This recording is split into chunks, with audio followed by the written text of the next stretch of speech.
선풍기를 틀어주셔서 감사합니다. 제가 좀 땀이 많습니다. 저희 어머니한테 제가 왜 이렇게 땀이 좀 많습니까? 라고 했더니까 제가 늦둥이라고 합니다.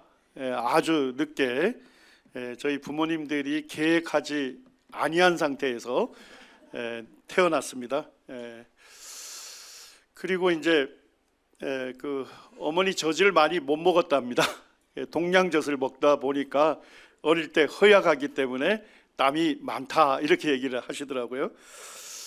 제가 이제 땀이 많아서 딱 그 유익을 봤던 적이 군에서 조금만 삽질해도 땀이 많으니까요. 그 당시 녹색 얼룩북이 그냥 땀으로 싹 젖어 보여요. 그래서 열심히 일한다 이런 이제 고참들로부터 이쁨을 많이 받았습니다. 그러다가 이제 중의학 하시는 형제님이 한번 만났는데 그 형제님이 진맥을 이렇게 하시더라고요. 그러면서 저보고 형제님 땀이 많죠? 그러시더라고요. 예, 지금 땀이 많습니다. 몸이 좀 허약한지 보약이 필요한지 하여튼 땀이 좀 많습니다. 그러니까 그 형제님 하시는 말씀이 김종만 형제는 땀이 배출이 안 되면 질병이 있는 상태다. 기질적으로 땀 배출이 잘 돼야 건강한 상태다. 이렇게 이제 진단을 해주시니까 그 다음부터는 땀이 나오는 것이 그렇게 불편하지가 않더라고요. 어쨌든 이렇게 시원한 선풍기를 틀어주셔서 이 시간 좀 말씀 교제하는데 좀 부드러울 것 같습니다. 이 시간에는 그 사도 바울의 제자 양육과 복음 전도 전략이라는 주제로 말씀을 교제하고자 합니다. 제가 이제 구원받은 이후에 신약 성경을 읽으면서 이제 이런 의구심이 들 때가 많았습니다. 왜 오늘날은 초대교회와 같은 영적 부흥이 일어나지 않을까? 특별히 어느 성경책을 읽으면 그렇습니까? 사도행전을 읽다 보면 왜 오늘날에는 초대교회와 같은 이런 영적 부흥 이것이 일어나지 않을까 하는 그런 의구심을 가질 때가 많습니다. 또 개인적으로 보면 제가 이제 19세기 형제 운동의 그 역사에 대해서 관심이 있거든요. 그래서 이제 자료들을 쭉 뒤져보면 19세기의 형제님들이 주님의 몸된 교회로서의 교회를 이제 바로 알게 되면서 신약교회 원리에 충실한 교회를 세우자 하는 이제 그와 같은 운동이 일어난 것이죠. 그러면서 이제 자연스럽게 형제님들이 복음을 전 세계에다가 짧은 시간 내에 전하는 그와 같은 놀라운 역사가 있었습니다. 제가 이제 이와 같은 이제 형제 운동사를 좀 살펴볼 때마다 그런 의구심이 들어요. 왜 오늘날은 19세기와 같은 영적 부흥이 일어나지 않을까? 가끔 깊은 고민에 빠질 때도 있습니다. 지역교회를 섬기고 인도하는 한 형제 중에 한 명으로서 그런 고민을 할 때가 많았습니다. 그러다가 이제 제가 히브리서 13장 말씀을 읽게 되었는데요. 제가 7절 8절을 좀 읽어드리겠습니다. 이 말씀을 읽으면서 제가 해답을 좀 얻었던 것 같습니다. 하나님의 말씀을 너희에게 일러주고 너희를 인도하던 자들을 생각하며 그들의 행실의 결말을 주의하여 보고 그들의 믿음을 본받으라. 예수 그리스도는 어제나 오늘이나 영원토록 동일하시니라. 예수 그리스도는 어제나 오늘이나 영원토록 동일하신 분이시죠? 아멘이십니까? 예. 우리가 믿고 섬기는 예수 그리스도는 과거에 역사하셨던 분이시고 오늘날에도 역사하시며 또 미래에도 역사하시는 분이실 겁니다. 저는 이 말씀을 읽으면서 주님께서 저에게 그렇게 말씀하시는 것 같아요. 하나님의 말씀을 너에게 일러주고 너를 인도하던 믿음의 선배들을 잘 생각해봐라. 그들의 행실의 결말을 주의해봐라. 그들이 어떻게 주님을 섬기다가 주님의 부르심을 입었는지 잘 주의해서 살펴보고 그들의 믿음을 너가 본받으라. 그런 다음에 뭐예요? 믿음의 선배들에게 역사하셨던 그 주님께서 오늘날 그들의 믿음을 본받는 우리에게도 똑같이 역사해 주시겠다 하는 그런 약속의 말씀으로 저는 들었습니다. 오늘날 초대교회의 영적 부흥을 경험하는데 우리가 실패하는 이유는 뭡니까? 초대교회 성도들의 아름다운 믿음을 본받는 데 실패하고 있기 때문이 아닌가, 그 생각을 저는 해봅니다. 19세기에 우리 형제님들이 주님의 쓰임을 받고 성경적인 교회를 이루고 복음을 짧은 시간 내에 전 세계에 전하는 데 쓰임을 받았어요. 오늘날은 왜 이와 같은 영적 부흥이 일어나지 않을까? 결국 선배들의 믿음을 본받는 데 저가 또 우리가 실패하고 있지는 않는가 하는 생각을 하게 됐습니다. 이 시간에는 우리가 사도행전 말씀을 통해서 초대교회의 제자 양육, 초대교회는 어떻게 제자 양육을 했는가, 또 초대교회의 복음 전도 전략, 초대교회는 어떻게 복음을 전했는가 하는 것을 살펴보면서 오늘날 우리도 그와 같은 그들의 믿음을 본받는 계기가 되기를 원합니다. 우리 사도행전 19장을 좀 펼쳐주시죠. 사도행전 19장 8절에서 10절까지 우리 성도님들이 같은 목소리로 좀 읽겠습니다. 사도행전 19장 8절에서 10절까지입니다. 시작.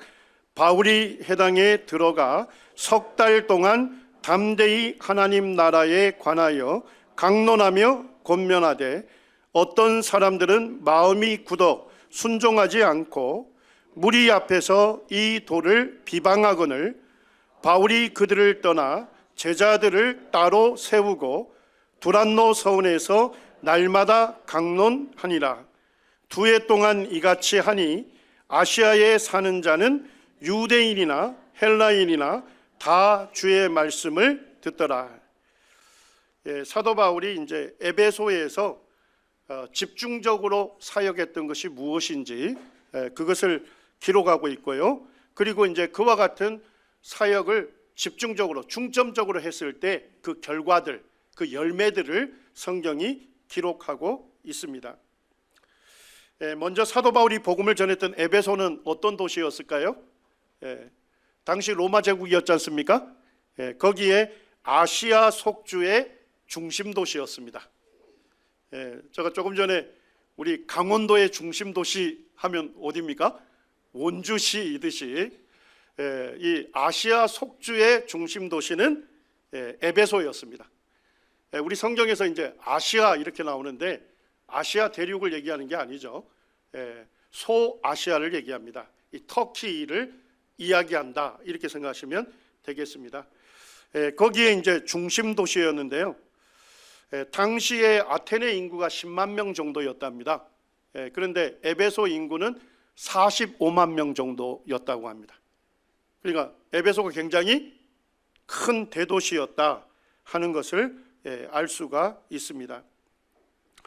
두 번째로 이 에베소는 아데미 여신을 숭배했던 중심지였습니다. 그 에베소에 가게 되면 아데미 신전이 있었습니다. 지금은 이제 그 신전터가 다 허물어지고 신전의 규모를 알 수 있는 한 개의 설주, 큰 기둥만 남아 있거든요. 그런데 이 아데미 신전이 우리가 아테네에 가게 되면 아테네 아크로폴리스에 가게 되면 파르테논 신전이 있어요. 제가 가보니까 어마어마한 규모예요. 그런데 에베소에 있는 아데미 신전은 이 아테네에 있는 파르테논 신전보다 한 4배 정도 더 큰 규모였답니다. 그래서 고대 7대 불가사의 중에 하나로 이렇게 여겨졌던 신전입니다. 설주, 이 기둥 하나가 한 18m 정도였답니다. 그런 것들이 128개가 있었고, 그 다음에 이제 그 모든 지붕이나 기둥은 아주 백색 그 대리석으로 만들어졌답니다. 그리고 이제 신전 내부는 전부 황금으로 벽이 도배가 되어 있다고 했으니까 이 아데미 신전이 웅장할 뿐만 아니라 굉장히 화려한 신전이었습니다. 그래서 이제 에베소 사람들은 뭐에 대한 자긍심이 있었습니까? 이 아데미 신전에 대한 자긍심이 있었던 거죠.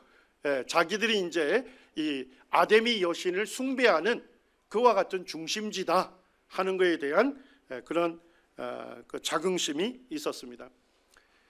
그리스 사람들은 이 아데미 여신을 사냥의 신으로 숭배했습니다. 제가 이제 그 에베소 박물관에 갔더니까 진품 아데미 신전상 2개가 있더라고요. 진품입니다. 신전터에서 발굴을 했어요. 2개가 있는데 거기에 보니까 다리 쪽으로 짐승들이 많이 부조가 새겨져 있습니다. 그리스 사람들이 사냥의 신으로 섬겼다 하는 것을 알 수가 있습니다. 그리고 이제 에베소 사람들은 풍요와 다산의 신으로 섬겼습니다. 보니까 가슴이 2개가 아니고 거기에 이제 또 어떤 학자가 또 세본가 봅니다. 28개가 있다. 저도 이제 가서 세봤습니다. 봤더니 28개더라고요. 그래서 이 유방을 많이 갖고 있는 걸 볼 때 아마 풍요와 다산의 신으로 이 에베소 사람들은 이렇게 숭배를 했던 것 같습니다. 그러니까 이 아데미 여신을 숭배하려면 소아시아 지역 사람들이 어디로 와야 합니까? 에베소로 찾아와야 하는 것이죠. 그래서 소아시아 전역에서 아데미 여신을 숭배하기 위해서 이 에베소를 찾아왔기 때문에 이 에베소 사람들은 자신들이 이 아데미 여신을 숭배하는 중심 도시다 하는 것에 대한 자긍심이 있었던 것 같습니다. 또 에베소는 부유한 상업과 무역의 중심지였습니다. 지리적으로 잘 보게 되면요, 에베소가 어디에 있습니까? 아시아 대륙이 끝나는 곳에 항구 도시를 이루고 있었습니다. 자, 거기서 배 타고 지중해를 넘으면 어디로 갈 수 있죠? 그리스로 갈 수 있습니다. 그래서 이 에베소는 항구 도시였기 때문에 이 그리스의 그 고린도에서 바로 배를 타고 지중해를 건너게 되면 에베소로 오게 되는 겁니다. 그래서 이제 서쪽에서는 뭡니까? 그리스의 문물들이 에베소로 들어오게 된 것이죠. 자, 그 다음에 이제 에베소의 동쪽은 뭡니까? 거대한 아시아 대륙이지 않습니까?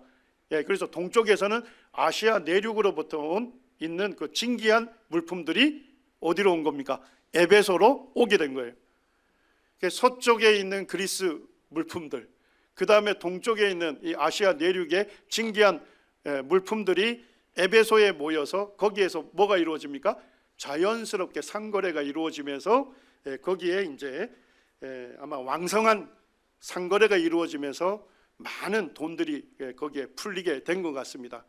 그래서 이제 고대에는 이 에베소를 소아시아의 시장이다 이렇게 부르게 했습니다. 제가 이제 에베소를 여러 번 방문을 했는데 그 유적지에 가보니까 거대한 목욕탕이 있었어요. 2000년 전에 사도 바울이 갔을 때. 그리고 대리석으로 만들어진 공중 화장실이 있었습니다. 저도 거기 한번 앉아봤는데요. 하여튼 공중 남자들만 입장할 수 있고 그리고 거기 공중으로 이제 사용하는 화장실이 지금도 남아 있습니다. 그리고 이제 당시 세계의 2번째로 큰 셀수스라는 도서관이 있었고 한 2만 5천 명 정도 수용할 수 있는 거대한 연극장이 남아 있습니다. 지금도 거기에서 오페라와 같은 음악회를 하고 거기에서 연극을 하고 있습니다. 그리고 이제 제가 가장 놀랐던 것은 뭐냐면 그 셀수스 도서관으로 가다 보면 아주 부유한 저택들이 있어요. 그것들이 이제 고고학자들이 해서 발굴이 됐는데 거기에 보니까 1층은 상점 이런 것들이 있고요. 2층부터 5층까지는 주거지입니다. 요즘 그런 아파트를 뭐라고 합니까? 주상복합 아파트 단지라고 하죠. 사도 바울 당시에 거기에 주상복합 아파트 단지들이 있었습니다. 그리고 이제 물을 끌어들일 수 있는 수도관들이 거기에 켜커이 쌓여져 있더라고요. 그걸 통해서 이 아파트 층별로 상수도, 하수도 체계를 다 갖고 있었습니다. 그리고 이제 제가 그곳에 갔을 때 놀랐던 것은 뭐냐면 바닥은 모자이크화, 벽은 프레스코화나 대리석으로 만들어져 있었어요. 오늘날 또 이게 쉽지 않습니다. 근데 수도 로마에서도 이와 같은 것이 없었다 하니까 에베소가 얼마나 풍요로운 도시였는지 우리가 짐작할 수가 있습니다. 그 다음에 이제 에베소는 잘 보게 되면 위치상 완벽한 선교 전략지지였습니다. 자, 사도 바울이 1차 전도 여행했을 때 어디에 주로 복음을 전했습니까? 갈라디아 남부 지역에 복음을 전했죠. 동쪽입니다. 자, 2차 전도 여행일 때는요, 에게해를 건너가지고요, 그리스에 마케도냐, 빌립보 교회, 데살로니가 교회, 베레아 교회들이 세워졌지 않습니까? 아테네에서 복음 전했고 고린도에 교회가 세워졌죠. 가만히 보니까 1차 전도 여행했던 동쪽에 교회들이 있고, 그리고 바다 건너편에는요 2차 전도 여행 때 세워졌던 교회들이 있습니다. 에베소는 어디에 있어요? 딱 중간에 있는 겁니다. 그래서 육로로 동쪽으로 가게 되면 1차 선교지에 세워졌던 교회들을 돌보면서 사역할 수 있었고, 이제 배를 타고 고린도로 가면요 2차 선교지 때 세워졌던 교회들을 돌보면서 사역할 수 있는 그와 같은 전략적 위치에 있었습니다. 그래서 사도 바울은 소아시아의 중심 도시인 이 에베소에서 사역을 통해서 소아시아 전역에 복음을 전하려고 했던 그런 전도 전략을 가졌던 것으로 보입니다. 자, 우리 성도님들 먼저 우리 본문을 통해서 사도 바울이 이 에베소에서 중점적으로 사역했던 것을 우리가 한번 보기를 원합니다. 사도 바울이 갈래대로 항상 도시를 찾으면 어디에 가서 제일 먼저 복음을 전했습니까? 자기들의 동족인 유대인 해당을 찾아서 복음을 전했습니다. 자, 보니까 얼마 기간 동안 전했습니까? 석 달 동안, 3개월 동안 전했어요. 사도 바울이 방문했던 도시 중에서 유대인 해당에서 3개월을 거기서 말씀을 전했다는 것은 가장 오랜 기간 유대인들이 받아준 것입니다. 그런데 이제 그들 중에서 일부 사람들이 공개적으로 이 주의 도를 비방을 했습니다. 그래서 바울이 그들을 떠나서 유대인 해당을 떠나서 믿는 제자들을 따로 세우고, 어디에서 성경을 가르칩니까? 두란노 서원에서. 아마도 이제 뭐 영어 성경이 보니까 렉처 홀이라고 되어 있습니다. 그러니까 강당 같은 것을 임대해서 거기에서 성경을 날마다 강론했습니다. 자, 10절에 보니까 꼬박 얼마 기간 했습니까? 이태를 했습니다. 2년을 했습니다. 자, 그런 결과로 어떤 일들이 일어났습니까? 아시아에 사는 자는 유대인이나 헬라인이나, 유대인이나 이방인이나 다 주의 말씀을 듣더라, 이렇게 되어 있습니다. 사도 바울이 2년 동안 날마다 성경을 강론해서 했는데 그 결과로 소아시아 전역에 주의 말씀을 듣는 그와 같은 놀라운 결과가 일어난 것입니다. 자, 두 번째로 어떤 결과가 있는지 한번 보시죠. 자, 우리 22절로부터 한번 보시죠. 23절입니다. 19장 23절. 그때쯤 되어 이 도로 말미암아 적지 않은 소동이 있었으니, 즉 데메드리오라는 어떤 은장색이 은으로 아데미의 신상을 모형을 만들어 직공들에게 적지 않은 벌이를 하게 하더니, 25절입니다.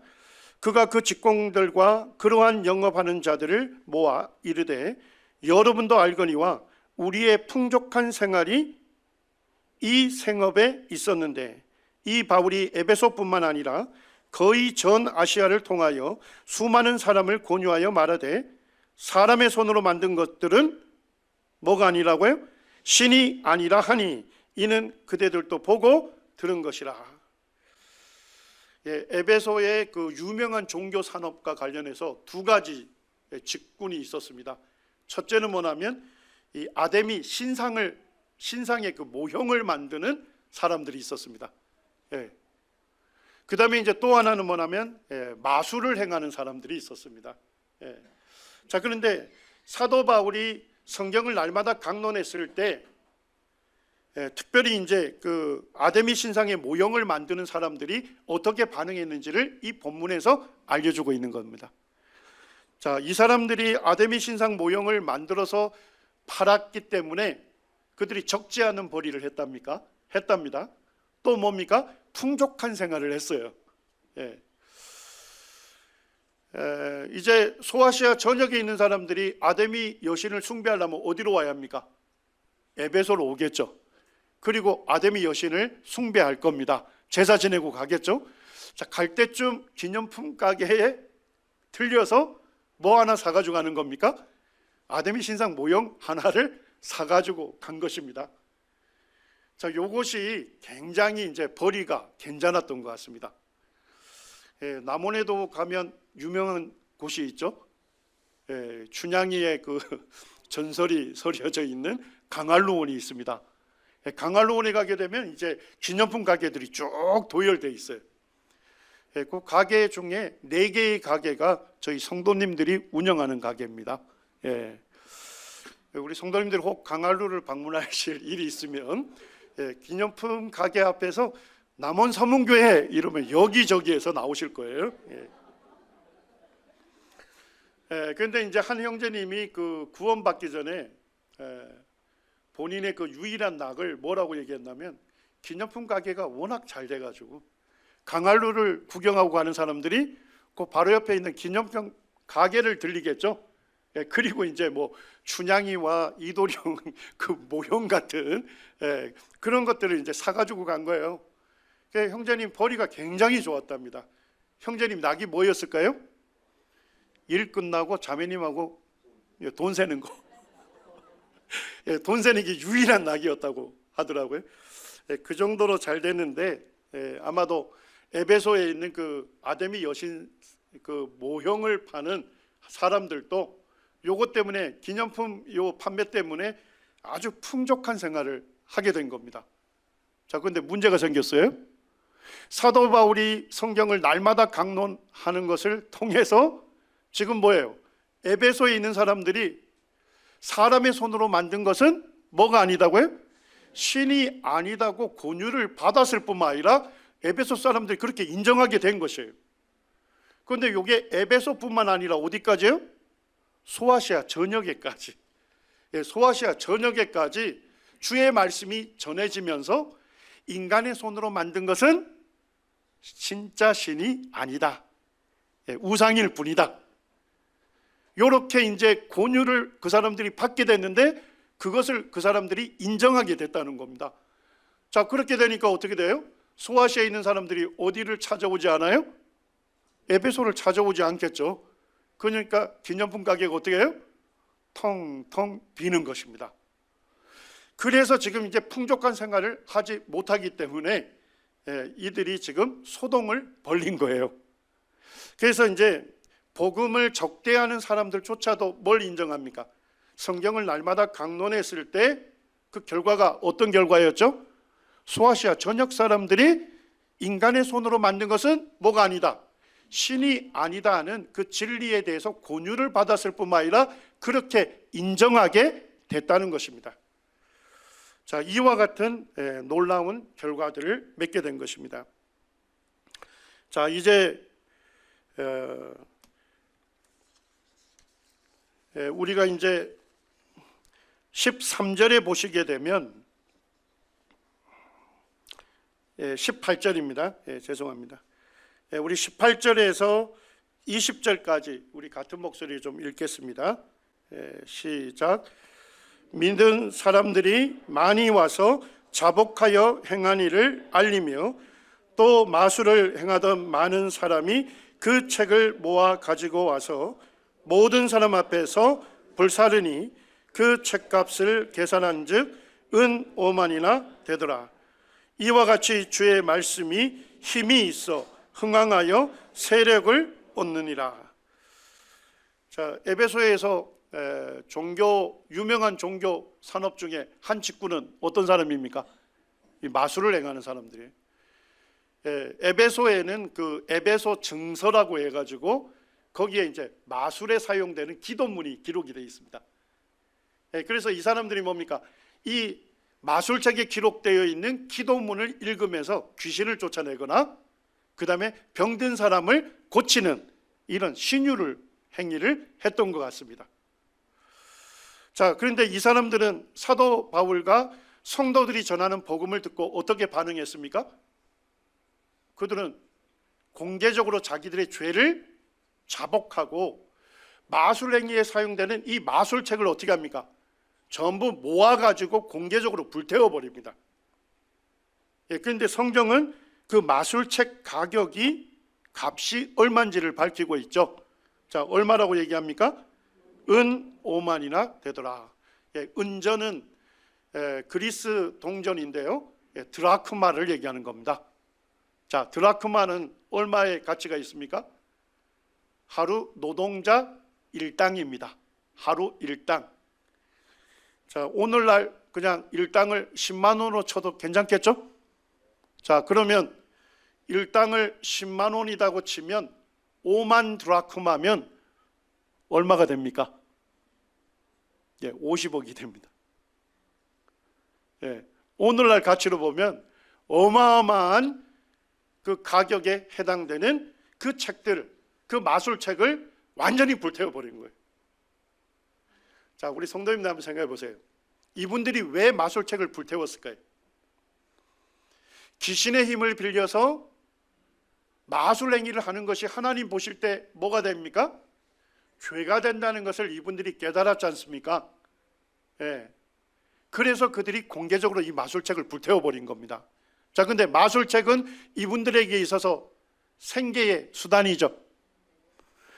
그러니까 생계의 수단을 완전히 불태웠다는 것은 뭡니까?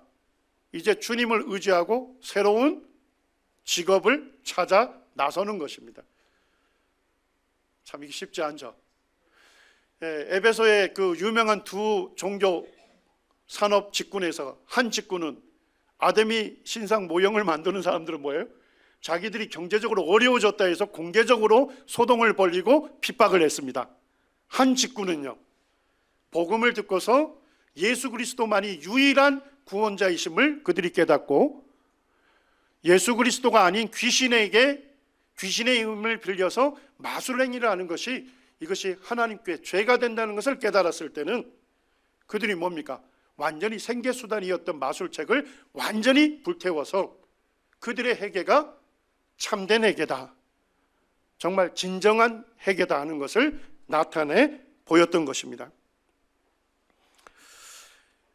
역사적으로도 이제 우리가 살펴보게 되면 사도 바울이 중점적으로 행한 그 사역의 그 결과들, 열매가 어떠한지를 알 수가 있습니다. AD 107년경이면 사도 바울이 사역한 후에 한 50년 지났을 때가 되겠습니다. 그때 이제 안디옥 교회의 감독이었던 분이 이그나티우스였습니다. 이그나티우스가 예수님을 믿고 성경을 가르치는 것 때문에 로마로 끌려가게 됐습니다. 그러면서 이제 지역 교회들에게 편지를 써서 그들을 위로하고 격려하는 편지를 쓰게 됩니다. 그때 이제 에베소 교회에도 편지를 썼는데요, 거기에 이렇게 기록이 됐습니다. 에베소 교회 성도들에게 이렇게 말합니다. 너희는 다 진리를 따라 사니 너희 가운데 이단이 들었을 틈이 없다. 너희는 진리 안에서 예수 그리스도에 관한 말이 아니면 아예 듣지를 않는구나. 사도 바울이 행한 그 사역의 결과로 50년 뒤에도 여전히 에베소 교회 성도들이 뭐예요? 말씀을 배운 대로 진리를 따라 살고 있었다는 것입니다. 그리고 이제 AD 112년에 비두니아의 총독이었던 플리니가 로마의 황제인 트라니우스 황제에게 서신을 보냈습니다. 이 서신을 보낸 이유가 뭐였냐면 이 트라니우스 황제는 뭡니까? 자기를 뭘로 섬기게 했을까요? 살아있는 신으로 섬기게 했습니다. 그래서 실제 뭡니까? 트라니우스 신전을 만들고 그 신전에서 뭐예요? 동물들을 희생하는 제사를 드리게 했습니다. 그리고 그 신전 앞에 있는 황제의 신상 앞에서 뭐예요? 향불을 피우고 절을 하게 했습니다. 자, 그런데 이 에베소에서 말씀 사역을 한 결과로 소아시아 전역에 주의 말씀이 전해졌지 않습니까? 그것 때문에 한 60년이 지났는데도 불구하고 무슨 문제가 생겼느냐? 황제에게 제사를 드리는데 문제가 생겼습니다. 황제에게 제사를 드려야 하는데 제사를 드리려면 누가 와야 합니까? 주민들이 와야 하지 않습니까? 그런데 주의 말씀이 워낙 영향력 있게 전해지다 보니까 믿는 성도들이 많게 된 거예요. 그래서 이 제사에 참여하는데 제사를 드리는데 어려움이 된 겁니다. 그래서 이 총독이 황제에게 이 문제 어떻게 했으면 좋겠느냐라고 편지를 쓴 것입니다. 그 편지에는 이렇게 기록되어 있습니다. 이 미신의 폐악한 풍습은 도시들뿐만 아니라 시골과 마을 곳곳까지 휩쓸고 있습니다. 또한 황제의 신상에 향불을 피우고 절하는 의식이나 신전에 희생 제물을 드리는 제사 의식에 타격을 받고 있습니다. 자, 사도 바울이 에베소에서 중점적으로 행한 그 사역이 어떠한 결과 열매를 맺는지 아시겠죠? 날마다 성경을 강론하고 꼬박 2년 동안 했을 때 사도 바울이 사역한 이후 60년 뒤에도 그 복음이 소아시아 전역의 작은 마을까지 전해져 갔다는 것입니다. 기독교 역사가들이 쓴 책에서는 이렇게 얘기합니다. 소아시아에 세워진 교회들이 1000년 이상 동안 복음이 변질되지 않는 교회로 남아 있었다는 것입니다. 놀랍죠? 복음이 전해지고 교회가 세워졌는데 1000년 동안 복음이 변질되지 않는 교회로 남아 있었다는 것입니다. FF 브루스 형제님은 그가 쓴 신약사에서 이렇게 얘기합니다. 사도 바울이 선교한 이후 수세기 동안 소아시아 교회들은 세계에서 가장 영향력 있는 교회가 되었습니다. 터키의 공격이 있기까지 남아 있었고 1923년 그리스와 터키 간의 전쟁 후 백성들이 교체될 때까지도 없어지지 않았습니다. 자, 사도 바울이와 에베소에 있는 성도들이 사역을 한 교회가 소아시아 전역에 교회가 세워졌지 않습니까? 근데 그 교회가 언제까지 존속하고 있었습니까? 1923년까지 1900년 동안 교회가 존속해 있었다는 것입니다. 어떻습니까? 우리 성도님들 놀랍지 않습니까? 어떻게 사역했길래 1000년 동안 복음이 변질되지 않는 교회로 존재하고 있었을까? 1923년까지도 여전히 교회가 존재할 수 있었을까? 자, 이제 마지막으로 사도 바울과 에베소 교회 성도들이 중점적으로 사역한 것을 좀 살펴보기로 원합니다. 자, 첫 번째로 우리 9절을 한번 보시죠. 자, 9절에 보시면 바울은 제자들을 어떻게 가르쳤습니까? 제자들을 따로 세우고 두란노 서원에서 날마다 강론했다 이렇게 되어 있습니다. 여기에 강론했다는 단어 디알레고마이라는 헬라어가 있습니다. 이 디알레고마이는 뭐냐면 철저하게 말하다, 철저하게 토론하다 이런 의미를 갖고 있습니다. 그러니까 사도 바울이 성경을 가르칠 때 어떻게 가르친 겁니까? 철저하게 가르친 거예요. 쉽게 말씀드리면 성경을 아주 체계적으로 가르쳤다 하는 의미를 갖고 있습니다. 요 구절에서 서양 역본에 보게 되면 말씀을 강론한 시간도 기록해 놓고 있습니다. 언제 성경을 강론했을까요? 오전 11시에서부터 오후 4시까지 했다 이렇게 기록하고 있습니다. 자, 하루에 몇 시간 한 겁니까? 5시간을 날마다 성경을 제자들과 토론하면서 성경을 아주 철저하게 체계적으로 가르쳤다는 것입니다. 성도님들, 터키에서 오전 11시에서 오후 4시까지는 어떤 시간일까요? 터키는 굉장히 무더운 그런 날씨 가운데 사는 도시입니다. 터키라는 나라. 그러니까 터키 사람들은요 새벽 일찍 일을 시작합니다. 그리고 오전 내내 선선할 때 일을 하고 몇 시에 끝낼까요? 오전 11시에 끝냅니다.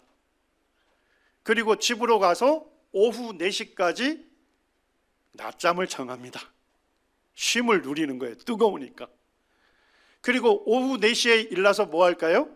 해질 무렵까지 일을 합니다. 자, 일정이 쭉 나오시나요?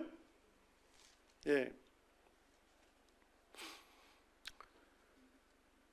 우리 성도님들 그 12절에 보니까 사도 바울의 몸에 무엇이 있었습니까? 손수건하고 앞치마가 있었어요. 예. 사도 바울이 무엇을 했는지 아시겠죠? 왜 앞치마 두른지 아시겠죠? 예. 사도 바울이 텐트 메이커였지 않습니까?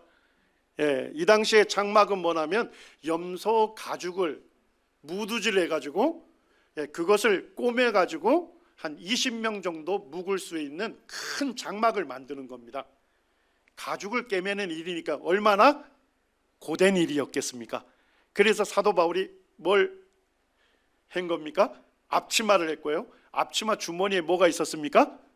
굉장히 고된 일이었기 때문에 땀을 많이 흘렸지 않습니까? 손수건이 있었던 것입니다. 사도 바울이 아마 새벽 일찍 일어나서 하나님 말씀을 읽고 묵상했겠죠. 그리고서 아고라로 가서 장막 만드는 일을 했을 겁니다. 몇 시까지요? 오전 11시까지. 자, 오전 11시가 됐을 때 어떻게 됐습니까? 땀을 좀 닦고 부랴부랴 어디로 간 겁니까? 두란노 서원으로 가서 제자들과 함께 성경을 강론했습니다. 제자들과 토론을 하면서 성경을 체계적으로 가르친 거예요. 언제까지요? 오후 4시까지. 예. 사도 바울은 사실은 오전 내내 일을 했으니까 오전 11시나 오후 4시까지는 좀 휴식이 필요한 사람이잖아요. 그런데 그 휴식을 희생하면서 우리처럼 에어컨도 있고 시원한 선풍기도 있는데 그때는 에어컨도 없고 선풍기도 없는 그 무더운 공간에서 하루에 5시간씩 성경을 체계적으로 가르쳤다는 것입니다. 자, 두 번째 우리 한번 생각해 보시죠. 바울이 가르친 성경 강론했던 시간이 어느 정도였을까요? 자, 날마다 강론했는데 몇 시간 했죠? 매일 5시간 했습니다. 그러니까 FF 브루스 형제님이 계산을 하면서 이렇게 얘기합니다. 아마도 주일날은 주의 만찬으로 예배를 드렸으니까 주일은 쉬었을 거다. 자, 그러면 일주일에 며칠 일한 거예요? 며칠 가르친 겁니까? 6일을 가르쳤죠. 그리고 얼마 기간 동안 했습니까? 꼬박 2년을 했으니까요. 계산하면 어느 정도 시간 동안 성경을 가르쳤을까요? 계산해 보니까 3120시간. 사도 바울이 날마다 5시간씩 그리고 일주일에 6일 꼬박 2년을 했을 때 3120시간이라고 하는 아주 성경을 오랜 시간 집중적으로 성경을 가르쳤다는 것입니다. 도널드 덤바라고 하는 그 교회 역사가가 있습니다. 우리 형제님이 아니신데요. 이분이 쓴 책에 보니까 19세기에 있는 그 기독교 교회 신자들이 우리 형제 자매님들을 보면 뭐라고 불렀을까요? 워킹 바이블스라고 불렀답니다. 걸어다니는 성경. 기성 교파 사람들이 우리 형제 자매님들이 그 지역에 있는데 그분들을 걸어다니는 성경이다. 왜 그렇게 얘기했을까요? 자기들이 성경에 궁금한 거 있어서 물어보면요 바로 성경 구절을 암송하면서 거기에 대한 적절한 해답을 주었다는 것입니다. 걸어다니는 성경이라고 불렀을 뿐만 아니라 어떤 연령대든 뭐 10대면 10대, 60대면 60대 기독교 신자들 중에서 가장 탁월한 그리스도인들이었다. 이렇게 밝히고 있습니다. 자, 우리 형제자매님들이 걸어다니는 성경이라고 불리웠으면 성경에 대해서 집중적인 성경 공부에 관심이 있었겠죠? 실제 그렇습니다. 옥스퍼드 대학장이었던 알리스터 맥그라스라고 하는 그 신학부 교수가 있는데, 이분이 이제 제임스 패커의 생애와 사상이라는 전기를 썼어요.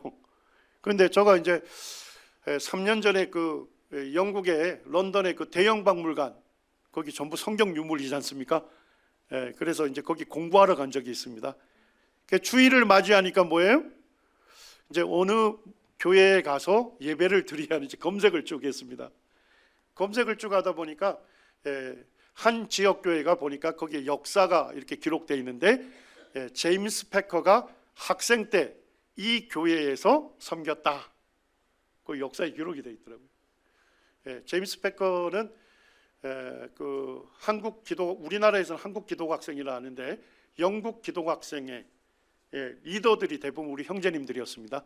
그래서 선배들을 따라서 우리 모임에서 4년 동안 모임에서 배웠습니다. 그러면서 이렇게 밝힙니다. 맥그라스가 말하기를 형제교회는 집중적인 성경 공부로 매우 유명하다. 우리 선배님들이 집중적인 성경 공부에 관심이 많았습니다. 그리고 뭐라고 평가하냐면, 그들이 예수님을 따르는 제자도도 매우 성숙한 수준이다. 우리 형제자매님들이 예수님을 따르는 제자로서 사는 삶이 매우 성숙하다고 평가를 받는 이유는 어디에 있습니까? 집중적인 성경 공부를 했기 때문에 그렇습니다. 집중적인 성경 공부를 하면서 성경이 말씀하는 바를 올바르게 알게 되었고, 그것을 자기의 삶과 교회에 적용을 했다는 것입니다. 그렇기 때문에 예수님의 말씀이라면 순종했고, 그리고 예수 그리스도를 따르는 제자로서의 성숙한 삶을 살았다는 것입니다. 자, 이제 사도 바울이 어떤 방식으로 가르쳤는지를 한번 보시죠. 자, 20장 20절을 한번 보시죠.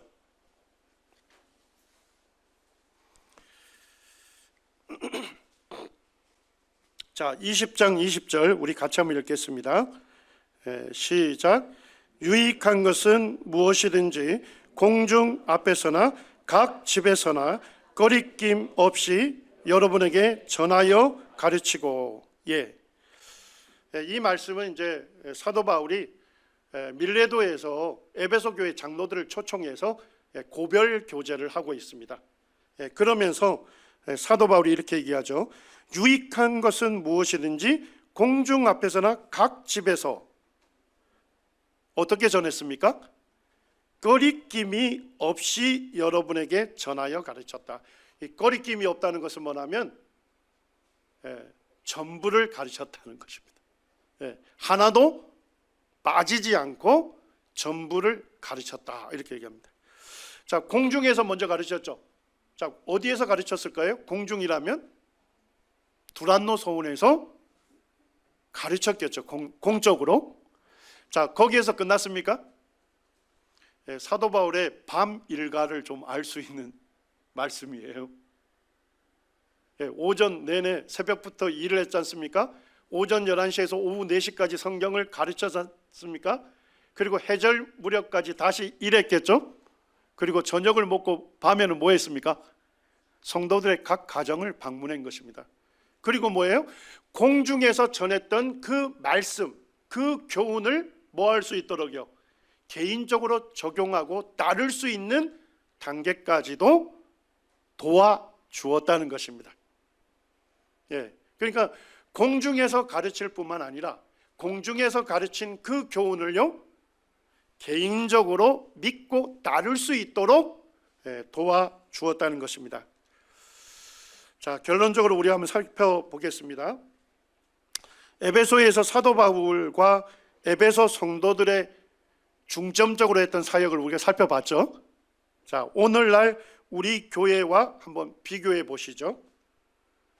저는 이 말씀을 묵상하면서 좀 살펴보면서 교회에서 성경을 가르치는 한 형제 중에 한 명으로서 굉장한 도전을 받았습니다.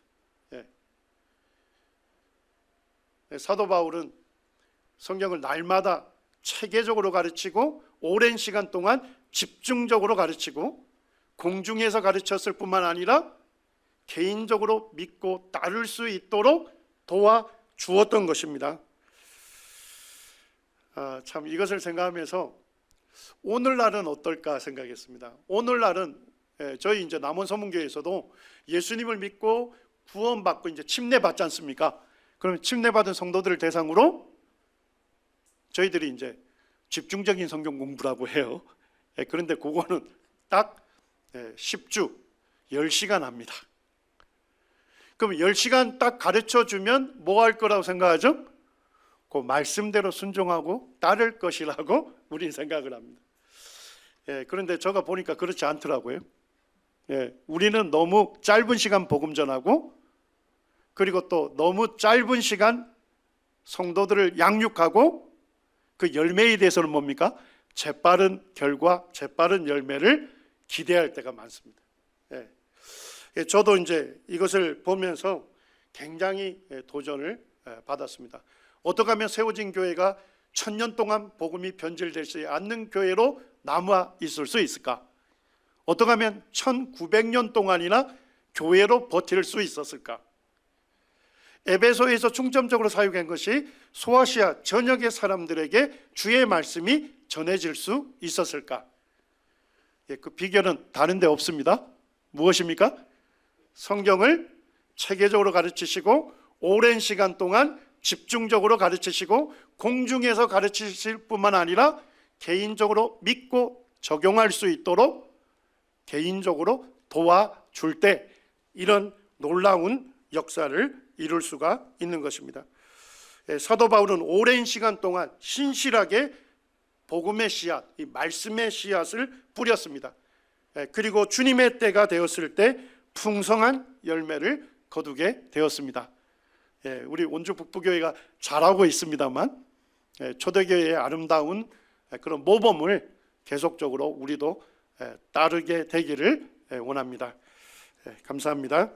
기도하겠습니다. 아버지 하나님, 초대교회 성도들이 주님의 말씀을 가르치고 배우는데 열정을 품었던 것을 보게 됩니다. 아버지 하나님, 오늘날 저희도 주님의 말씀을 가르치고 배우는데 열정을 품게 되기를 원합니다. 성경 말씀을 읽을 때 또 가르칠 때 체계적으로 가르치고 오랜 시간 집중적으로 가르치고 공중 앞에서 전할 뿐만 아니라 개인적으로 적용하고 실천할 수 있도록 돕게 하여 주시기를 원합니다. 아버지 하나님, 저희 믿음의 선배들도 집중적인 성경 공부를 하고 그 성경 공부를 통해서 주님의 말씀이다, 주님의 뜻이라고 확신했을 때는 전적으로 그 주님의 말씀을 순종하고 따르는 그리스도의 제자된 삶을 살았던 것을 보게 됩니다. 아버지 하나님, 오늘날 저희도 주님 말씀을 읽고 또한 주의 말씀을 가르침을 받아서 그 말씀을 따라 저희들이 가정을 이루고 또 일터에서 그리스도인으로 살게 되고 또 주님의 교회에서 귀한 일꾼들로 세워져 갈 수 있도록 주님께서 은혜 베푸시기를 원합니다.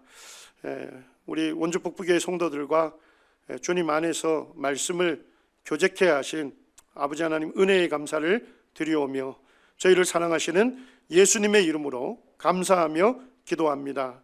아멘.